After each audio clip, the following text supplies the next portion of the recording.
Malinis na yung harapan, pre. Wala na mga basura. Binaon ko na lahat.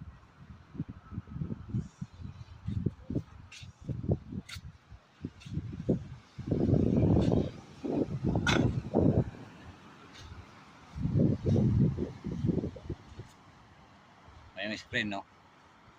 Ilagay ko na yung lambat lahat. Tapos lang ng konti sa likod. Mga 3 dangkal yata.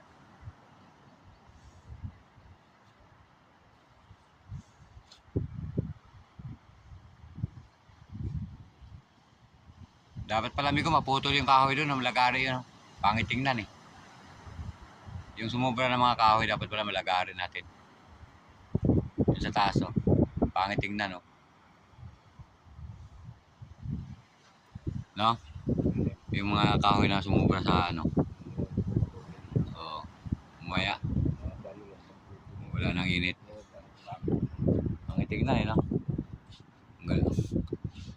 Ang ganda sa babae, sa taas ang pangit.